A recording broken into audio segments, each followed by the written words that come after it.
What do you guys want to talk about?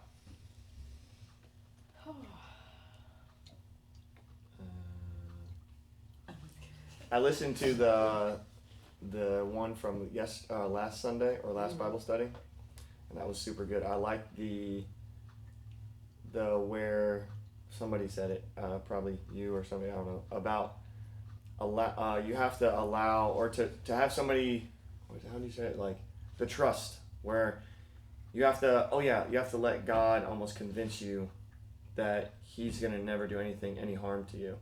And I think that played a lot because I guess I've been kind of struggling with how to be a better step parent to Tristan, and the way you said it about just convincing, it's almost like me, I have to convince him, and not in a bad way, like I need his acknowledgement, but it's like if I just pursue convincing him and letting him know, like, I'm not going to do anything, I'm not here to make his life miserable, he's more willing to, I guess, be open and be a free child. Yeah. That's great. And it's actually a normal thing for him to want to scrutinize the integrity in your heart. Because we have a tendency to think, especially in an adult parent child, oh, they're just rebellious. Yeah. That's actually a normal thing going on in the heart where they're seeking to be persuaded that your heart's only got integrity towards them. And as they become persuaded, and you just be you, because your heart is full of integrity. That's the beautiful thing. God's not like this heavy burden. I got to persuade them that I'll only be good to them. No, that's who he is. So he just gets to be himself. And so same thing with you. Your heart's full of integrity towards Tristan. I think, but you saying that is like sometimes I find myself not being myself because I'm like, well, I have to. Trying to prove it, yeah. Yeah, it's almost like, don't you see? Like, I'm trying to do great things for you. Like, why don't you see this? And then you just, you stay in your room all day, or you do this and do that. So I'm like, but listening that and kind of, once I do start being myself, I do find there is a difference. But then I get overwhelmed, and I'm like, I revert back to the works probably. You can get frustrated because you want to have this intimacy. You think you've done what is needed for there to be intimacy, and then you don't think it's there, and you become frustrated. Yeah. And so there's no shame in that, but God would come and ask you, well, Joe, why is it that you are full of integrity towards Tristan's life? Is it for his benefit or for yours? Right. So are you trying to gain something for yourself, or are you just seeking the good of his life? And I think that you are only seeking the good of his life, but sometimes the world could get us caught up in filtering other people's reactions through ourselves. Right? How old is Tristan now? 17. Man, he's trying to sort out a whole lot of stuff. I'm going to tell you, men in the house together with teenage boys, it's hard. Yeah. That is a difficult time because they're trying to get to their space and you still need your space, and it's hard. It is difficult. He's trying to sort life out. Yeah. Right? Especially now. And God always asks me that. Because listen, you think I don't get frustrated sometimes when I think that I've explained something over and over again and I explained it perfectly, and then somebody is just arguing with me about it nonstop? You think I don't get frustrated? And what I realize is I'm filtering their reaction through myself. And that's when I'm frustrated. And the way God stops that for me is he takes me back to, well, Greg, why are you doing what you're doing? Is it for the good of your life or for the good of their life? Right? Okay, so once he gets my eyes off of me doing it so that I could have peace and that them getting it, right? Then I start realizing, well, what could be going on in them? Maybe this is a normal reaction for them. Maybe this is a normal growing process. Oh yeah, I seem to remember shaking my fist at God over and over and over and over and over again for many years. I seem to be, I remember clearly. And so then it takes you back, right? It's like sometimes we could want to see the good thing manifest so badly that we begin to judge ourselves and other people by whether we see it manifesting, right? So if I'm all the time preaching and I'm all the time wanting to see people set free, and I see someone that is struggling all the time, right, for years and years and years, the first thing I'm going to do is I'm going to start to judge myself. What's wrong with how I'm preaching that they're still there? The next thing what'll happen is that the serpent will get me to judge them. What's wrong with their hearing that they're still there? Right? And then God will come and say, hey, Greg, how about we judge you and them by what we see in Jesus instead of the knowledge of good and evil? Right? So don't judge how efficient or how effective your word is by what you see going on in their life right now, because you don't know what's going on in their heart, and you don't know what needs to be unwound, and you don't know all the different ways the world has come against them. And Greg, how about you don't judge yourself by what you see going on, right? Yeah. And so what happens is it removes the judgments. And so, like for you, the voice of the stranger would come in and be like, what's going on here? Look, he's still not trusting you. What, have you done enough? See, now you're judging yourself, which is probably, you're like me. You probably would first judge yourself. And then after a while, you'd be like, what's wrong with him? That he doesn't see I love him. Yeah. Right? Yeah. I mean, because listen, that thing is played out with my wife, I know, before, right? Where I felt like I'd done loved her like Nobody else. like it's like only God could love her. And then sometimes this woman still does, do you love me? Oh, you know, and I'm like, I feel frustrated, right? But the reason I feel frustrated is because I'm taking it personally. Instead of just acknowledging, you know what? This woman is a person. And she's in a world all the time trying to tell her all types of crazy things. And so you know what? I ought not take it personally should she find herself in the place where she's full of doubt and she's struggling. It just means she's a human being. It just means that things in the world can impact her. And that's okay. Because at the end of the day, I just love her. I really love her, right? And so there's no shame in feeling frustrated, right? But you don't want your life to be shaped by that frustration. You want those judgments to be removed, right? If Becky was struggling to think that I loved her, if she had a period of doubt, man, I would take it personally and I would think, I can't do anymore. You know, next thing you know where that goes next? I'll never be able to do enough. Do you think that causes fond feelings towards the other person? No. Right? And so then God will come and lift that judgment off and say, listen, man, it's got nothing to do with whether you're loving her right or not. Neither does it have something to do with whether she's receiving your love right. Maybe you're just in an imperfect world, and you can both have struggles sometimes, right? And he comes and lifts the judgment off, and then what happens is it's funny, nothing's actually changed, but when the judgments get lifted off, man, you got that sparkle in your eye again for her. Wow, she's nice. You know? You know what? That conversation is so important. The conversation either between you and God or you and the person that you're, because everything can just be like a cloud over you. And once that conversation, like you said, nothing really changed, but everything is okay. Yeah. It's hugely important to have the conversation. And I mean, we've talked about this so much that the shame's been removed. And so I'm just going to say this for myself as blatantly as it was, because I don't feel ashamed in the day I'm thinking wrong no more.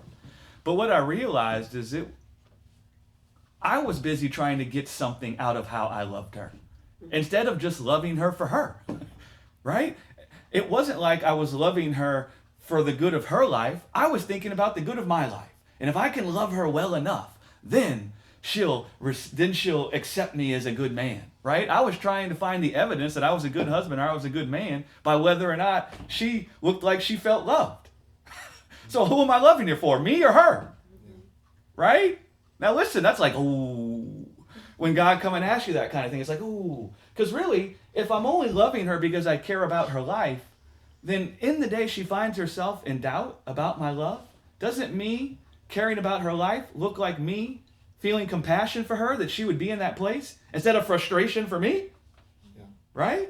And there's no shame in that. But that's how the way of the world thinks, right? And man, I got to tell you, I found myself in that place a lot of times with Becky the first 10 years, right? Because there was a process of being persuaded that, we could just give ourselves over into each other's arms. That each of us actually only has nothing but good in our hearts. Right? Because the world will program you to think the people around you do not have good in their hearts towards you. And even once you get married, your spouse messes up, or they do something wrong, or maybe they're inconsiderate that week, or maybe they're selfish that month, maybe they're having a hard time. We immediately look at it as if there's malice in their heart towards us. Look what they're doing to us. Instead of thinking, man, maybe they're having a rough go of it. And this doesn't mean that they're not full of integrity towards me, right? And that's when you can come alongside one another and walk with each other and be a help to each other, like it says in the garden, right? Where God said it's not good for man to be alone, right? And Eve was given to Adam as a helpmate. It doesn't mean to clean up the house and to cook him food and stuff. It didn't mean that she was there to serve him. It meant that they could walk together to be a comfort to each other by reminding each other of the truth, not despising one another in the day one of them needs to be reminded, right? That kind of a thing. But that's a difficult thing in relationships. And, man, I could say it's been I don't say it has to be a process, but I know for me, man, God had to sit with me a lot and talk to me. But I can tell you, man, after all these years, I can see the fruit of him unwinding that way of thinking, right? And the moment I feel pain in a relationship with somebody, it's like the first thing I used to hear in my heart was, what the hell's wrong with them that they doing this? That's the first thing I used to hear. Now what I hear is God saying, Greg, what's going on in you that you feel so upset? Right? I used to think the pain I felt was without, and it was on account of that person and the way they're behaving. Well, God flipped the script. I was like, well, Greg, didn't you just say the kingdom of God is in your heart? Didn't say out of the heart flow the issues of life? So what's going on in you, Greg, that this is causing you pain?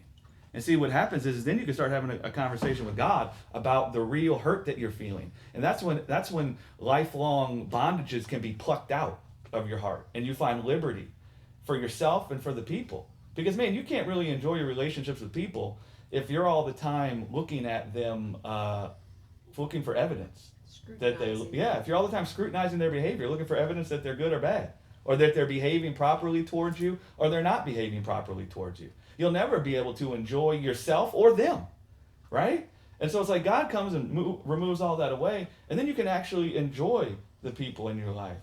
Most specifically, your spouse. I mean, we marry these people because we love them, and then we struggle to enjoy life together. Because they're, right? Because, listen, I don't know if you guys realize it yet, but through the course of your life, each of you is going to have problems. Each of you are just trying to sort it out sometimes. Sometimes you're just drowning trying to get through each day, right? And if we're all the time looking at each other, judging one another by those hard times, listen, man, we're going to end up imputing the pain we feel to one another. Instead of just saying, you know what? Maybe they haven't been mindful this week. Maybe they have been consumed in their own thoughts. Maybe they've even laid some of that on me. But man, maybe they're just having a hard time. And maybe it doesn't mean some negative word about their person or who they are or whether or not we can be together. Do you see what I'm saying? Because the serpent's right there like, what does it mean? What's going on? Right? And he immediately is trying to get us to make an unrighteous conclusion about the people in our lives. That's what he's after. He knows we're going to see evidence. I mean, the people that have been married here, I mean, Lacey, you were in a relationship also, so you could get this. You're going to find evidence that the other person's fallen short. I promise you. You will find it. I don't care how good they are. And so you will find evidence that the people involved in your life have failed you and have fallen short. Right? And the serpent's going to be there trying to convince you that they're an SOB. And man, that's not a nice way to live. It's not a blessed life. Right? Like I love what 1 Corinthians 13 says about love. It says that love keeps no record of the wrongs committed against it. Mm-hmm. Love keeps no record of the wrongs committed against it. Now that's describing God. So that's not like you need to go work that out. But when you see that God, that his life, that there's something about God where he doesn't keep a record of the wrongs people commit against him, what it's designed to do is cause you to interact with God and say, how do you do that? Because I feel every time someone hurts me, I find that I'm laying it to their account. And you just say to him, how do you sort that out? And you say, I would love for you to give birth to that in me. And you just start talking with him. It's not, well, we see God does this and now we got to do it. No. It's that in God is this thing where he keeps no record of the wrongs committed against him, that he prefers other people's lives over his own. What that means is that when you nail God to a tree, he's not busy thinking about the harm that's coming to him. He's thinking that the people who are nailing him to a tree are being harmed. Now that's designed to confound your mind to where you say, I can't do that. And God would say, amen. Can I do it for you though? And then, well, how are you going to sort that out? Let me tell you. Right? And then God starts sitting with you like around a campfire, ministering to you, reasoning with you, giving birth to his thoughts in you, giving birth to his life in you. And next thing you know, you start seeing life through the eyes of God instead of the eyes of the world. Right? And it's just born in you to the degree that after it happens, you look back and you think, I don't even know how that happened. It's like the parable of the sower sowing the seed. It says he went to bed day and night, day and night, day and night. And then he woke up one day and he had a gigantic crop, yet he knew not how it got there. He wasn't laboring and toiling for it. Right? But yeah, that's a normal thing, man. You and I are a lot alike in a lot of ways. I'd be frustrated. Because I'm the kind of person that, like, I will pour myself out to no end, especially like up front. Like, I'm giving it all I got. Give it all you got. Right? I'm laying it all on the line. I'm bending over backwards. I'm laying down my life. But what I realized is I wasn't doing that freely. Yeah. I was doing that for a response. And when I didn't get the response, listen, I was giving it all I got with my anger. Do you see what I'm saying? So I was happy to throw myself on the ground for them, but the moment I didn't think I got like a reciprocation or it didn't have the desired effect, I was giving it all I got with my frustration with them. Now they became like an infidel, this heathen. And that's sometimes like where I would get, but then I would get frustrated with myself. It's like, this dude's 17 years old. Why am I? He's a poor innocent baby. And I'm not like, I'd say it's a bad way to see it, obviously, because what I'm saying is, if it didn't work, I would get pissed off, and then I would get mad at him, and then I would like, almost, I don't know, I treat him almost as the enemy. Yeah. And then I'd be like, days later, I'd be like, dude, what am I doing?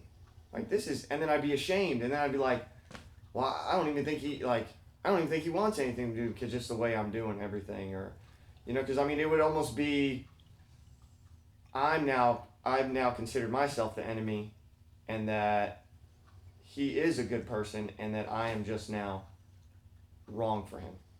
You're wrong for him. Listen, man, is it wrong to want to be loved back? No, no. Is it wrong to want to have intimacy? No. Okay, so you want to make the right judgment about it.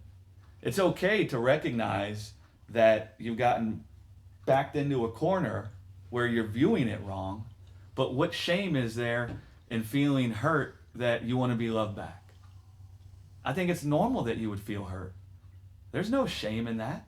I think that that's a natural reaction, that you could want that back. You want to judge it properly, though. It's okay that I feel this frustration. It's not the frustration that's wrong. You think God didn't feel frustrated? That he was all the time loving us, and then we blamed him for killing us?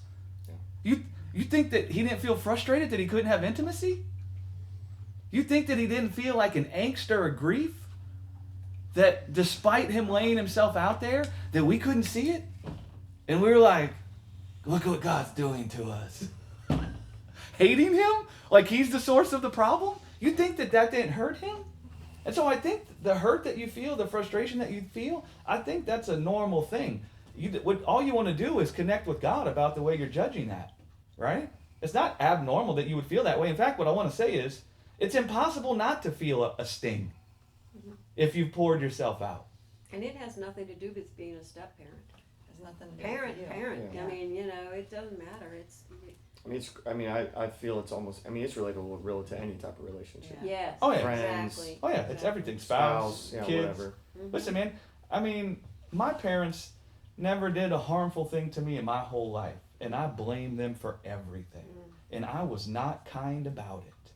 I was not. You guys hear me go off up in here? What comes out of me now is God.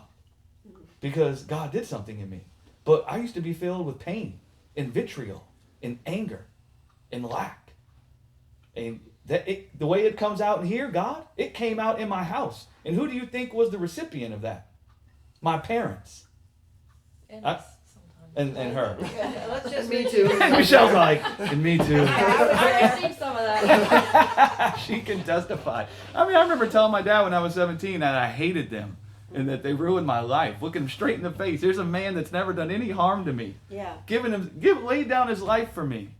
Over and over and over again. And I hate it, Yeah. And I was trying. We went somewhere yesterday, and one thing I was telling, because I only told him my story of kind of the situation that he's going with his dad. I kind of have something similar, and what I was trying to get across to him was like, obviously every son, no matter what the situation is, no matter how your father treats you, you always want to be. There's always some sort of, you want acknowledgement from your father. There's just some bond that's there. No matter if your dad hits you, your dad spits on you, whatever, there's always like, you want to be loved by your father. And one thing I wanted to tell, or I told him, I was like, look, man, I know what you're feeling. Like, I still to this day deal with the same situation kind of you're dealing with, but in reality, there is only the one father that we should be striving after for acknowledgement, and that's God. You know, and that's, I mean, I know it sucks like when you don't get it from the person that brought you in this world, but in reality, that's the one that means the most. It's actually the only one that means anything. Anything, yeah. Right?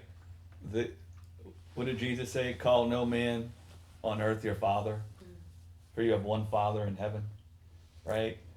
He wasn't saying that you don't have an earthly father, and that you can't have an earthly father that can be nice, and that it's not nice if your earthly father cares about your life. But what he's saying is don't look to an earthly father for things you can only get from God.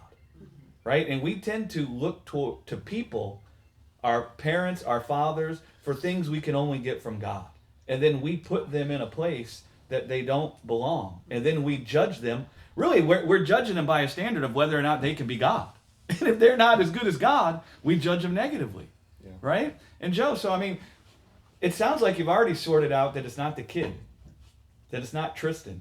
But if you don't sort out that there's no unrighteousness in you because you felt frustrated, that's going to be an equally big stumbling block. So what God would want to come do is sit down next to you as you're feeling ashamed, hanging your head, thinking you got it wrong with Tristan. You would want to see God come sit down next to you and put his arm around you and say, I know, man. Me too.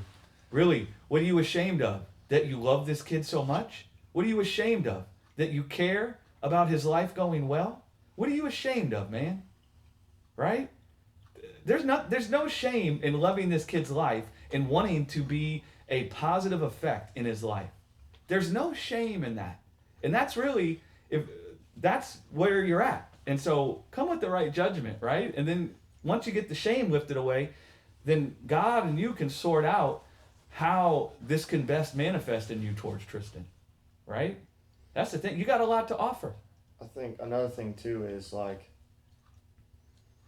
because she'll say it kind of in our situation is like, yeah, as parents, we are there to help them and be there for them, but ultimately, what you would say, what God really is the one that is with them. Mm-hmm. And we're not really the, I guess, the scrutinizing parent, I guess you would say. We're just there to, guide them in the right direction. And I think for me, sometimes it is kind of hard because I see how his dad abandoned him, and then, there's things that are possibly going on in my life where I would be leaving, and then now I feel like I'm abandoning him, and then now he has nobody. I mean, obviously he has his mom, but I mean, a woman needs a woman figure, I feel, to be guided in life on being a good person, and a male needs a positive male figure in their life. And it's, I mean, if maybe a person doesn't know God or maybe is not willing to open that door, that I feel like if they don't have somebody to help them, they're lost. Well, if they don't have God, they're lost anyway. So you can't compensate for God, right? And so I don't disagree with you that it's nice, just like it was nice for Adam to have Eve to walk with. I don't disagree with you that it's nice to have people around you, but to the degree that they can point you to God. Do you see what I'm saying? Like, that's what it means to be a help to somebody else, is that you're supposed to constantly remind each other of God. And so what can easily happen when you love people so much is next thing you know, you're carrying the burden of their life. Instead of realizing God has taken the burden of their life onto himself, right? Do you think God can overcome if you leave? If I leave? If you're gone. Oh, Like you just said, no, he doesn't have... I do. I mean, I guess I'm like contradicting myself. I do believe that God is in control and God can help him. Not in control, but do you think God can overcome? Because you started with a law, if you allow me that language, and a precept, which is that a male boy, child, needs a male figure in his life as a role model. You started with that precept, and now that precept is judging you, and it's tormenting you. And so what I would want to say to you is, I don't disagree that it's good for a male child to have a father figure in their life, to the degree that they would point him to God, though. And so can God overcome that, the lack? Because you set up a dynamic where you now say Tristan's going to be at a disadvantage. That's causing you pain. And so what I would want to say to you is, can God overcome whatever disadvantage you think Tristan's going to be at should you leave? I mean, yeah. Can God fill your shoes? Of course he can. Can God be all things to Tristan that he needs in this world? Yes. Then what you want to do is be reminded of that with God. And so what I do is, I think it's normal you could feel pain for Tristan or concern. I think that's normal. I feel that all the time for people. What I've learned to do now is to connect with God about how he can fill all things that they need, and how he is with them, and how he cares for their life more than I do. And I become reminded that God is Father. And I become reminded that God has taken it upon himself to father Tristan's life. And what happens is that restores my soul, right? And it helps me to be of better effect with the child or with whoever it is that I'm walking with, right? Does that make sense? Yeah. I mean, at the end of the day, we can have worldly precepts that we could find statistics to prove. But you ever noticed how there's something called statistical anomalies? Things that just seem to buck the trend and make what looks normal like, nope, it's not. It's completely different. So I don't say that we can't look at statistics and say, you know, it's better for the child if they can have these role models and et cetera, but that doesn't always prove to be true. And really what's better for the child is for the child to be raised to know God. That's really what they need. Because God can overcome everything. And at the end of the day, whether it's through you being gone or Tristan's father being out of his life, that's just the world coming to Tristan, right? And at the end of the day, we can't keep the world from coming to our kids' lives. We can't keep the world from coming kicking down the door. And so the idea that we can get their life structured in such a way that now that's going to be the power unto them having a good life, that's not right. God's the power unto them having a good life. We can't keep the world from coming and uncovering their nakedness. We can't keep the world from coming and pointing at them and saying they lack one thing that is needed for life. But what we can do is see that God can fill all things. And that God, there's no lack in him. And that he can overcome and fill any lack, should there be lack that comes against a person's life. And so we can point people to God. And in fact, when you look in the Old Testament, that's the one thing that Moses directed the parents to do with their children. He told the parents to teach the children that it was by strength of God's hand, not strength of their own hand, that they were led out of Egypt and that they had this land. And that they didn't have to build the homes or build the buildings or plant the vineyards. That God himself had done that. That they were reaping where they did not sow. That was the one thing that Moses instructed the parents to teach the kids. God. Right? Proverbs comes and says, teach a child in the way they should go, and they will come back to it in return. I mean, listen, by the time I was 12 years old, I was ODing in a hospital bed, dying. Right? Flatlining over and over from a drug overdose. You think my parents taught me that? No way, man. My mom can't even drink a beer. Where did I learn that from? My pain, right? I mean, I was a drug dealer. I was a brawler. I was a drunkard. The only thing I wasn't was a womanizer, because I cared more about getting high than chasing girls. I just didn't find the comfort I needed from my pain in women, right? I needed like numbness. Right? But my parents all the time taught me about God. All the time growing up. And what happened was, even though it looked like I was in the pit, even though it looked like my life was suffering destruction and I was going to die, and that was it. It's a lost cause. Man, the knowledge that my parents gave me of God, eventually that led me out of it. Right? Because in the midst of all the pain, I'm talking with God. So sometimes your kids' lives can look ugly. In fact, my dad thought about killing himself every day on the way to work because I wasn't the only one whose life looked ugly. All of us, our lives looked ugly. And my poor dad going over the twin span every day thinking I'd just take the van off the bridge and commit suicide. Because he'd look at our lives and think, what's happening? And there's 5 of us, so that's a lot of destruction. And what he said God told him to do, they had this rat's nest piece of the property over there where rats were actually at. And God told my dad to go clear that all out and to plant 5 flowers. And he said, when you come home from work and you want to know how it's going with your kid's life, go out there and look at those flowers. Don't look at what's happening in them. And that's what got him through. Right? And so that's the most powerful thing you could teach their kids. And I think my parents can see it now. They did the one thing that was needful for me. Right? They declared God. And that was the one thing that was needful. Even if it didn't look like I responded. Even if it looked like I rejected it all. And God, he said, he must be godless. Look at him. Right?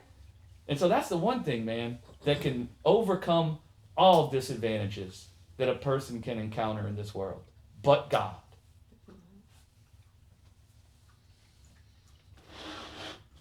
But yeah, I mean, it's interesting how we will judge things differently. Because I hear you talking about this thing with Tristan, and I feel how nice it is that you love this kid so much. And you're busy judging yourself all negatively, you know? Because you're like me, you're still trying to sort out, man, I got it wrong. I'm laying this burden on this boy. But it's a beautiful thing that you love him that much that it bothers you. You know? Yeah. That's a God character. That means you're like God. God would be like, yeah, you're like me, man. It just means you're like God. That's all that means. Okay, I'm like God. This love I feel is on account of this is the love God feels. And now let me talk with God because he's my father about how he sorts it out. Right? Just like you can give Tristan advice. And you can talk to him about things you've encountered. Because you've encountered it and he hasn't yet. Man, God has lived through all this. And we're experiencing things God has experienced. That's one of the beauties of seeing yourself in the face of God. You realize he knows. We have this thing about God where like he's some distant creature, and the different emotions and the different pain and the different things that we can go through, he's never gone through. And so how are we going to talk with him about it? Well, that's a lie, man. The Bible says that God put on human flesh in the person of Jesus. And it says that he tasted every single ounce of weakness that we ever felt. And so he knows exactly what that feels like. The angst. He knows what it feels like to love a son or a daughter with everything he's got and have them reject him and have them think he's the enemy. He knows that frustration. He knows the way it feels should destruction come to the child because of that. And so, man, we have wonderful counselor. One of the things it says about Jesus being born into the earth, Emmanuel, Prince of Peace, Everlasting Father, Wonderful Counselor. You can't receive counsel from somebody if you don't think they know. And that's what the devil wants to get us. Separated in our minds, isolated. What's going on in us is some evil, dark thing. God could never know. And in fact, we ought to be ashamed. Ashamed means we got to cover that up. We ain't gonna talk with him about it. He don't know. Or God would come and be like, I felt that same thing, man. Right? And then he says, let me show you how to think about that feeling. Because that's all we need. It's not the feeling that's evil. It's what we think about the feeling. And so God's like, let me show you what I thought about that feeling. Let me show you how I saw that. Because that will be unto liberty for you. Right? That's a normal thing, man. I was talking to my mom the other day, and I was like, man, I don't know, this whole parent thing, this thing's crazy. Like this, she was my friend, but I was like, man, this shit is hard, dude. I was like, this shit ain't easy, man. And she's like, yeah, it ain't. She goes, but when you love somebody, it doesn't matter. What are you going to do? I was like, damn. You can't deny yourself. I was like, why you gotta be so right, man? What's up with that? Oh, now she's feeling justified. Oh, I knew yeah. one the day would come. I won't give my parents that satisfaction. I didn't have any kids. No, listen, God bless you guys that raise children, man, because that is a difficult thing. And looking at someone that you see your face in them and wanting what's best for their life and seeing all the things in the world that can harm their life and what that can do to your mind and your heart, man, God bless you guys. I pray for the people that raise kids daily. I mean, Jade, she's messaging me nonstop from the hospital because she just gave birth, and it looks like there was issues with the baby, that maybe the baby's brain is bleeding inappropriately and it's got neurology problems and not breathing right, and it's in the ICU. And the grief I felt in my heart, you know, on my own, but then for her, because she wouldn't even know how to hold the baby yet. And I'm just thinking about what you would feel as the mother and the father of that baby, to know that baby is separated from you and that baby is in trouble and hurting and you can't do anything and you can't, you know, man, it made me cry. And all I did was, you know what I did in that place? I connected with God because He's Father. And I started talking with God about how His ability to comfort that baby is not shortened by whether or not Jade could be with that baby or not. And I started talking with God that baby's age and that baby's brain development plays no role in God's ability to manifest Himself in that baby's heart. And I started talking with God about how He's with that baby and His hand is upon that baby and how that baby see Him with Him in that ICU. And I just started connecting with God about who He is. And it restored the peace. But man, yeah, it's a difficult thing. And I described that dynamic so parents could see. The world wants you to carry the burden for your children's life. And honestly, that sounds noble, doesn't it? It sounds like the right way. Yeah. But if you take the burden of their life onto yourself, then what's going to happen is you're going to sit with the good desire, but then fear and anxiety is going to cripple your good desire. And your pure desire won't work itself out in a pure way. And so what God would want is when you feel that burden for their life, that you would connect with Him about how He's carrying the burden for their life. Because then what can happen is you can find His wisdom born in you about how to nurture the child. Right? Yeah. And that's the dynamic you want. Sometimes when I do think that way, I mean, I know it's not, obviously it's not right, but sometimes I'm like, all right, God's got it, that's His, you know, that's His thing. And then I'm like, what the hell do I do? Do I just like sit here and just let God do the thing? And I'm just like, cool, man, God's got you, bro. But like, I don't like, but I know that's obviously not right, but that's what would be is for me saying God's got it is in trusting Him and then just having God flow through me to Him. Right. Yeah. God will manifest in you. It's like the verse that says, work out your salvation with fear and trembling. For it's God who works in you both the will and the ability. And so what that said, fear and trembling means to be made still on account of beholding the beauty in somebody else. You're in awe of somebody. So when we start connecting with God about His ability to bring forth life and His love for the person, man, what happens is we find His life born out of us towards them. And we can be led by the peace in our heart. That word peace in the Greek means to be set at one with someone. So to be led by the peace of your heart means to be led by your knowing, your being fully persuaded of your unity with God. And what it looks like is, like Jesus would say, let us. Or it says in Genesis, let us make man. And so the way I started out my prayer for little Grayson was, I'm one with God. I'm not separate from God. I'm one with Him. And that means this desire we have for that baby, we both have. And the only reason I have it is because He has it. And so the way I started off was, Father, let us comfort this baby. Right? And I'm just connecting with Him about what's in his heart. And then what happens is, as you become caught up in your union with God, you'll find yourself being filled with God. And so you could have wisdom about how to walk through it. Right? And so it isn't like, who cares? Right? It's no, let me connect with Him about who He is and how He's carrying the burden. And through that, should there be anything that can come out of me to be of help, that's how it's going to happen. Right? Maybe sometimes it does look like hands off. Maybe sometimes it isn't. Right? But whatever it is, you want it to be born out of your union with God. Right? And the way the devil would try to corrupt that thing is he would try and get you to pick up the burden. Right? Because you can't even carry the burden for your own life. Yeah. And some of you might think, well, yes, I can. Okay, well, let's put it to the test. Can you bring yourself out of the grave? Okay, then you can't carry the burden for your own life. All right.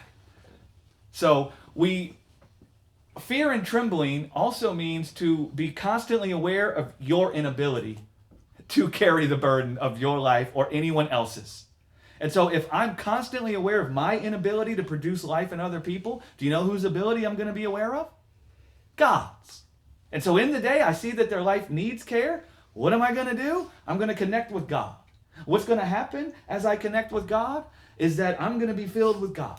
And should there be anything that can come out of me to impact that situation in a practical way, it will have been born from above instead of born from the earth. Right? And that's what you want.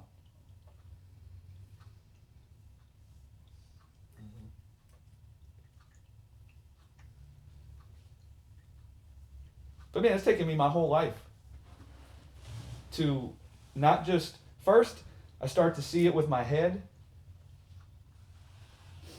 and then it becomes born in you. And then after it becomes born in you, you can look back and explain the whole thing, right? You can put words on it. It's taken me my whole life to see this. And I had many problems like that. Because, like I said, I laid myself down for people. That was already in my heart. That was a pure thing. But what the serpent got going with that was, look how they're acting back. You're not getting it in return, Greg. And then I would be like, yeah, they don't care about me. And then offense would be born. Right? Now, listen, the reason I laid down my life wasn't so I could get them to care back about me. The devil perverted that. The reason I laid down my life is because there was a God thing that was in me to where I preferred other people over myself and I loved them. And the serpent got that corrupted. What about your life, Greg? Well, God's got my life.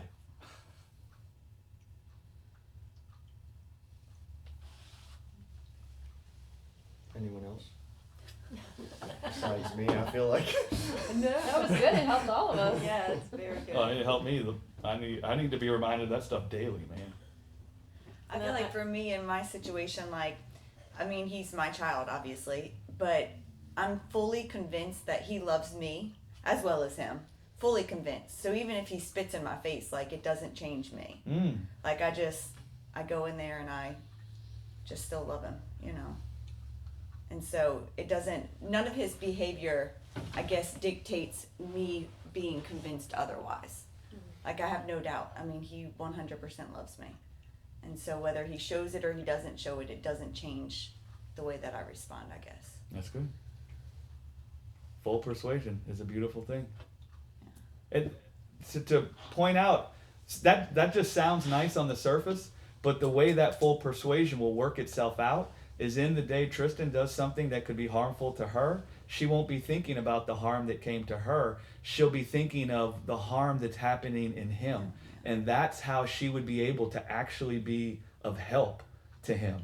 Because if her mind is filled with the harm that Tristan did to her, she's going to be completely blind to the harm that's coming to him. And then she won't be able to help at all. You know why Jesus could help us when we were nailing him to a tree?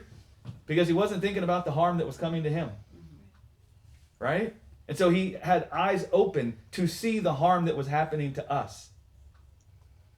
And he saw it clearly. And then he was able to do the one thing that could actually help us. Do you know what was harming us? Death was harming us. Death was beating us. It says we're all our days in bondage through the fear of death. The Bible says the sting of death is sin. Death was bruising us and beating us. It was darkening our understanding, and it was bringing forth its fruit in us. And death was the taskmaster and the slave master that was bringing forth that anger and that hatred and that violence in those people towards Jesus. Now, Jesus wasn't busy worrying about his own harm or the harm that was coming to him. He was thinking of those people. And because he was thinking of those people, his eyes could see that death was the problem. Death was bruising and beating these people. Well, what would be the one thing that could deliver these people from the death that's reigning over them? Is if he could die away their death. And so he doesn't lift one finger. Father, into your hands I commit my life. Let us forgive them, for they know not what they do. Forgive means to send away. It doesn't mean don't be angry with them anymore. That's our cultural understanding. Forgive means to divorce. Jesus was saying, let us divorce them from the death that is bringing this forth in them. Because he could see what the problem was. And sure enough, the moment he said, it is finished, what happened? The veil was torn from top to bottom. The veil had the cherubims on it that was guarding the tree of life from people because people had become joined to death. So when Jesus said it is finished and the veil was torn, it was the declaration that the death that was beating us and bruising us had been sent away from us now. And we were divorced from it and we were free to be joined together with God in his life. But he had to first have eyes to see that full persuasion. And that's the most beautiful thing you can have with, just to put our human thoughts on it, because we want to be effective in the lives of the people we love. That's the way you can be the most effective, because that's actually the only way you could ever have eyes to discern the harm that could be happening to your child. Right? Is if you don't judge his behavior as a word about whether or not he loves you. Because then you won't be thinking of the harm that comes to you. You'll be thinking, if he spit in your face like you say, you'll be thinking of, what's going on in my boy? That this is coming out of him. And that's your first ability to be able to be of help, right? That's a beautiful God dynamic. And with humans, it's impossible. But with God, all things are possible. Right? We can't do that on our own. But I promise you, God is really able to do it. We see it in Jesus. Every beautiful you see come out of Jesus wasn't because he used his own ability to do this. It's because he was so caught up in his union with the Father that the Father came out of him in every situation. And he even said, when the rich young ruler came to Jesus and said, "Good master, what shall I do that I might inherit eternal life?" Well, we all think Jesus is good, don't we? What would Jesus say? There's one who's good. And he pointed to God. You know what he's saying there? Don't think that what you see coming out of me is because of my ability. Don't think it's because I looked at this and I was able to get it right. No. It's the Father. I'm going to talk about it today, but Jesus says in John 12 that if you see me, you haven't seen me. If you believe on me, you're not believing on me. It's not about me. It's not about you seeing me or you believing on me. What it's about is you, in seeing me, can see the Father. And in you seeing the Father in me, you find yourself believing on the Father. The commandment the Father has given me isn't to come and tell you a bunch of thou shalt and thou shalt nots. The commandment God has given to me is to come and make him known in the world. And so everything you see coming out of me, it's the Father. That's why Jesus would say, if you've seen me, you've seen the Father. Philip come and said, I think in John 15, just show us the Father and we'll be happy. And Jesus is like, you think Jesus wasn't frustrated? What is it? Philip, how long must I be with you? Yeah. I mean, you think that don't sound like frustration? Sound like Joe. Right? How long must I be with you, Philip? If you've seen me, you've seen the Father. And so, yeah, that's the point, man. That's why he's called Father. He's the source of everything that's good. And so in the day, I think something is good, or I think I don't see what is good coming out of me. It's not what's wrong with me. I can't produce it myself, just as much as Adam couldn't clothe himself. But I see that God has this in himself. And since he's Father, I can connect with him, and he could father that life in me. Hallelujah. And then I get to enjoy a blessed life. It's not a nice life when you're busy walking around imputing everybody's transgressions to them. It doesn't feel nice. I promise you never feel at peace. I mean, listen, just driving around in the city, it doesn't feel nice when I get angry with everybody because they don't know how to drive. It's not like I see them driving bad and then I lay that to their account and I feel great peace. No, man, my blood pressure goes up. The veins start popping out, man. I'm going to go crazy. It doesn't feel nice. That's a cursed life. And so God's like, it's such a blessed life. It feels so good not to impute people's shortcomings or faults to them. I would like it if my kids could also know what it's like to feel that. I know, since I'm Father, I can father that same thing in them. I just got to get them to come to me and see that I've drawn near to them. And then through this powwow, it's like osmosis, right? He becomes born in you. What do they say? You become who you hang out with? Yeah. I mean, we say that, don't we? Yeah. What do you think happens if you hang out with God? More like God, yeah. And it ain't because he tells you what to do. It's because he talks to you about what he believes. He talks to you about how he sees. And then in you understanding things, you get discernment. And I promise you, when you see life the way God sees life, you feel happy. That's all he's trying to do. He ain't trying to tell you what to do, because I promise you, God's life isn't born from a list of rules up in heaven. He doesn't wake up every day and look to the left and the right of the throne and see, oh, thou shalt love. I'm supposed to love. He doesn't say, thou shalt not kill. That means I'm not supposed to kill. No. The life that comes out of him is born out of him based on how he views things. And so he doesn't come and say, I got to tell them what to do. He comes and says, if I can give them my eyes and they can begin to see life through the light of my eternal life, it will dispel the darkness. And they'll be able to experience my life as they walk in this world. And that's what he's after.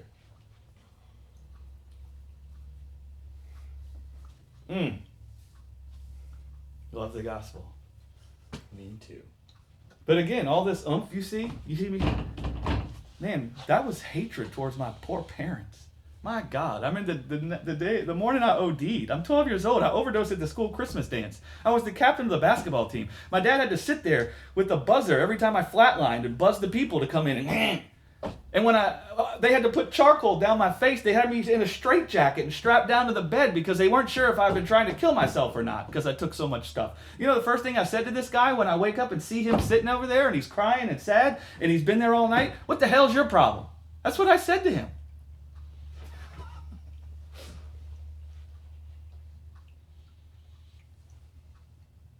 Now, was it because I really didn't love my dad? No. Was it because he was really the problem? No. It's because I was trying to deal with the pain and the death that I'd encountered in this world. And I was not having a good go of it. Yeah. Right?